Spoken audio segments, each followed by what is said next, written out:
اعوذ باللہ من الشیطان الرجیم، بسم اللہ الرحمن الرحیم۔ محترم سامعین، السلام علیکم ورحمۃ اللہ وبرکاتہ۔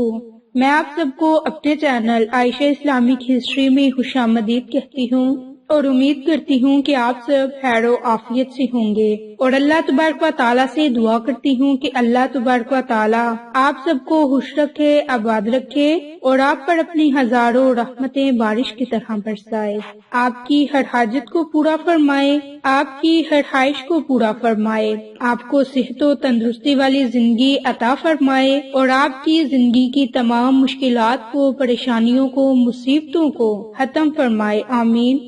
سامعین، آج میں آپ کے ساتھ ربیع الاول کی سوموار کے دن کا یعنی کہ منڈے وظیفہ 23 ربیع الاول کے دن کا ایک خاص امجری وظیفہ شیئر کروں گی۔ یہ وظیفہ خاص طور پر قرآنی سورت پر منحصر ہے۔ اس وظیفے کی بڑی ہی فضیلت اور برکات ہیں۔ اگر آپ اس وظیفے کو، اس عمل کو کریں گے تو اللہ تبارک و تعالیٰ آپ پر ضرور مہربان ہوگا۔ تو آج آپ نے 23 ربیع الاول کے دن 41 مرتبہ یہ قرآنی سورت پڑھنی ہے، جس کے پڑھتے ہی تقدیر بدل جائے گی۔ یہ موقع سال بعد آنا ہے، آپ اس سے فائدہ اٹھا لیں۔ انشاءاللہ اس عمل کی برکت سے تقدیر بدل جائے گی، نصیب چمک جائے گا، کیونکہ اس قرآنی سورت کی بڑی ہی فضیلت اور برکات ہیں، اور بارہا ویڈیوز میں آپ کے ساتھ اس کی فضیلت، اس کی برکات شیئر کر چکی۔ لیکن اس سے پہلے میں آپ سب کے ساتھ بغیر وضو نماز پڑھنے والے کو حضرت علی نے حضرت عمر کو سزا دینے سے کیوں روک دیا؟ ایک ہلکی داڑھی والے شخص حضرت عمر بن خطاب اور حضرت علی کے پاس بیٹھا تھا کہ اس کی آنکھیں اندر کو دنسی ہوئی تھی اور زبان ذکر اور تسبیح میں مشغول تھی۔ حضرت عمر نے اس سے پوچھا کہ آپ نے صبح کس حال میں کی؟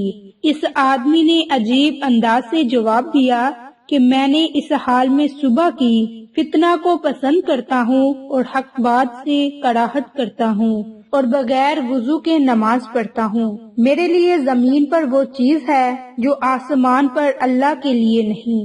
یہ سن کر حضرت عمر طیش میں آ گئے اور اللہ کے دین کی خاطر انتقام لینے پر آمادہ ہو گئے اور اس آدمی کو پکڑ کر سخت سزا دینے لگے۔ تو حضرت علی نے ہنستے ہوئے کہا، اے امیر المومنین، جو یہ شخص کہتا ہے کہ وہ فتنہ کو پسند کرتا ہے، اس کی مراد مال اور اولاد ہے، جیسا کہ اللہ تعالیٰ کے اس فرمان میں مال اور اولاد کو فتنہ کہا گیا۔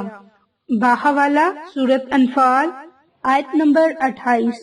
اور حق کو ناپسند کرتا ہے، اس سے مراد اور موت کی ناپسندیدگی، جیسا کہ اللہ تعالیٰ نے سورۃ قاف میں فرمایا، اور بغیر وضو کے نماز پڑھنا، اس سے مراد نبی کریم صلی اللہ علیہ وآلہ وسلم پر درود سلام بھیجنا۔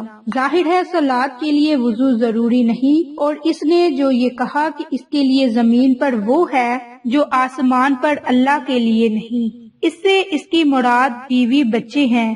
ظاہر ہے کہ اللہ کی نہ بیوی ہے نہ اولاد، وہ تو یکتا ہے، بے نیاز ہے، نہ اس کی اولاد ہے نہ وہ کسی کی اولاد ہے، اور اس کا کوئی ہمسر نہیں۔ تو حضرت عمر بن خطاب کا چہرہ خوشی سے دمک اٹھا اور ہونٹوں پر مسکراہٹ پھیل گئی، اور خوشی سے جھومتے ہوئے فرمایا، وہ جگہ بری ہے جہاں ابو الحسن نہ ہوں، یعنی علی بن ابی طالب۔ تو یہ ایک ایمان تازہ کر دینے والا واقعہ ہے۔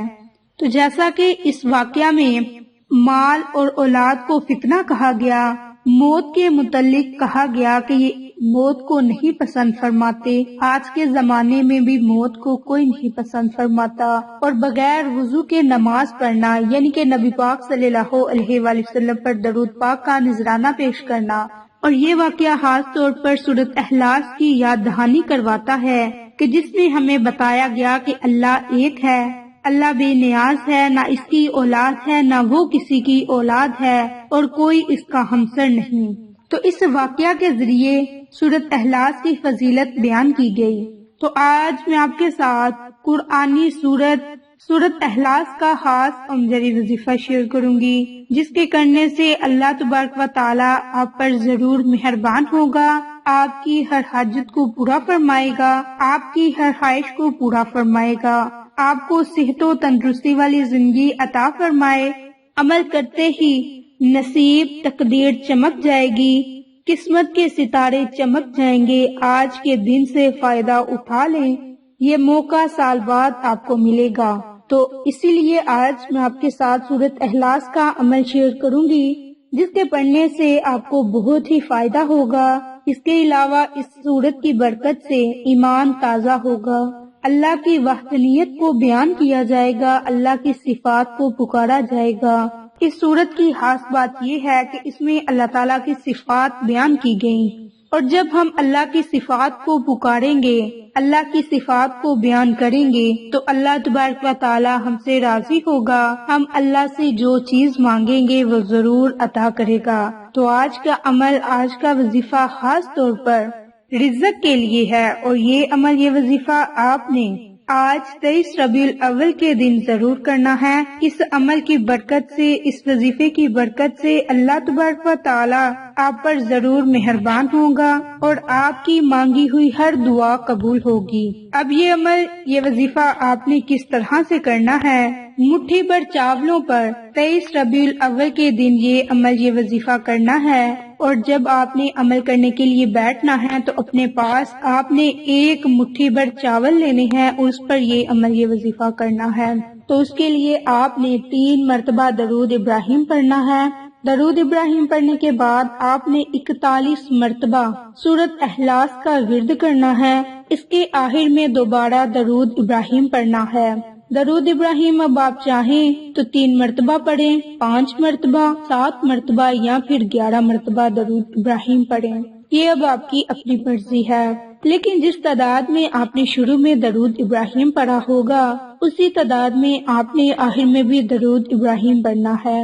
اس کے بعد آپ نے جو ایک مٹھی بھر چاول رکھے ہوں گے، وہ ان چاولوں پر آپ نے پھونک مار دینی ہے، یعنی کہ دم کر دینا ہے، اور وہ مٹھی بھر جو چاول آپ کے ہاتھ میں ہوں گے، نماز عصر کے بعد، عمل کرنے کے بعد آپ نے اپنے گھر کی چھت پر ڈال دینی ہے، یعنی کہ وہ چاول اپنے گھر کی چھت پر آپ نے پھینک دینے ہیں، تاکہ چرند پرند وہ چاول کھا سکیں اور آپ کے لیے دعائیں کر سکے۔ یہ عمل کرنے سے آپ کو ایک یہ بھی فائدہ ہوگا کہ آپ کے رزق میں اضافہ ہوگا، آپ کے مال و دولت میں بھی اضافہ ہوگا، آپ کے گھر کی پریشانیاں ختم ہو جائیں گی، آپ اللہ سے جس جائز حاجت کے لیے دعا کریں گے وہ دعا ضرور قبول ہوگی۔ آپ نے نماز عصر سے لے کر نماز مغرب تک کسی وقت میں یہ عمل کر سکتے ہیں، اور اسی دوران میں آپ نے اللہ رب العزت سے خصوصی دعا مانگنی ہے۔ جو بھی آپ کی جائز حاجت ہوگی اسے مد نظر رکھ کر آپ نے یہ عمل کرنا ہے، اور اسی کے مطابق آپ نے اللہ سے خصوصی دعا مانگنی ہے۔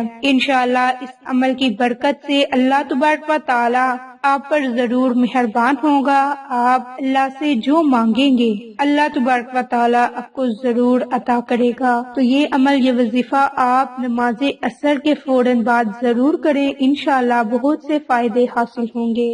تو انشاءاللہ پھر کسی نئی اچھی ویڈیو کے ساتھ، اچھی معلومات کے ساتھ آپ کی خدمت میں حاضر ہوں گے۔ تب تک کے لیے اجازت، السلام علیکم ورحمۃ اللہ وبرکاتہ۔